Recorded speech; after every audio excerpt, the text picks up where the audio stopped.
welcome to the second ever episode of the Cape International. Today we will be talking about Norway and Finland. I've gotten interviews with their presidents who have been more than happy to give me some information about what's going on in their countries. So we have quite a show for you today. First, I'll start off with Norway, I guess. As you might know, Norway is an Eden country situated in Scandinavia or Northern Europe.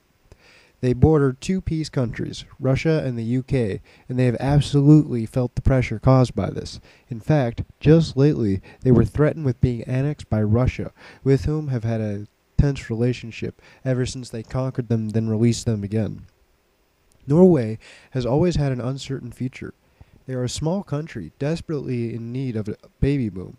With a poor economy and a rather weak military unit. Their population is small, but have a lot of good, experienced players in their midst, and the political system works flawlessly when not under a PTO. There are three main parties, Teknokoriat, I can't say these, Golpariat, and Nynorsk, competing for seats in Congress and presidency. Lately, Technokraten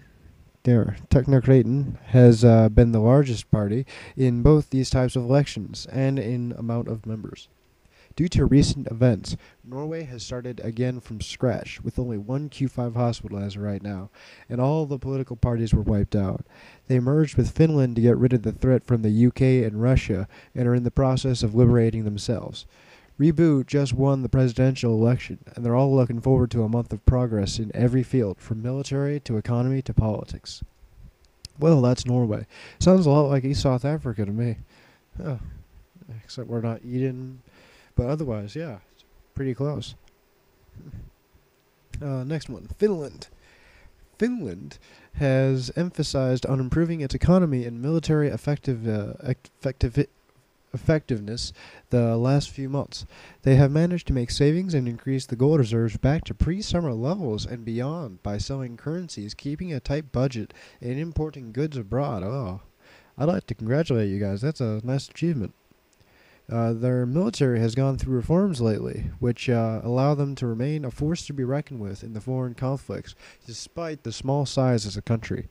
Lately, the Scandinavian War has been a focal point of their interest, and fighting successfully a 10 times bigger country is, if not anything else, exciting, and I do have to agree with that. It is certainly exciting. Many have wondered about their defensive strategies. Confusing is whether Finland, Sweden, and Norway are friends or foes, as they keep attacking each other and swapping regions. Russia failed to realize it cannot attack one and expect the other two countries to stay put, let alone it did not comprehend that they could keep blockading it and push it away so easily despite its bigger country in terms of population. Finland is an old nation with experienced citizens, and they value their friends and principles. In other news, Finland signed the Treaty of Eden last month and hope to continue close cooperation with Eden countries in the future. The World War seems to be fading, and the next month is most likely less intense than the previous ones, which brings new areas to emphasize on the society. Well, those are some nice little tidbits of information about other nations, now isn't it? I never knew about the region swapping. That's interesting. I remember when South Africa did its war of independence to try to regain our territory against Indonesia. They swapped all their regions with Brazil, and that effectively stopped anything we could do. So I can see where region swapping can be an effective defensive strategy. It didn't work out so well for us because we couldn't do anything. Then we got PTO, then we got taken over, and then we lost our country for about 2 months just because we were trying to get our land back after we tried to negotiate for it, etc., before I digress. But it can be a good idea. I'm still waiting for responses from the United Kingdom Prime Minister as well as the Swedish President, but I'm probably going to get in contact with your Minister of Foreign Affairs, see if they can give me a write-up. But anyway, that's what we got for today. Alright, it was fun. See you next time.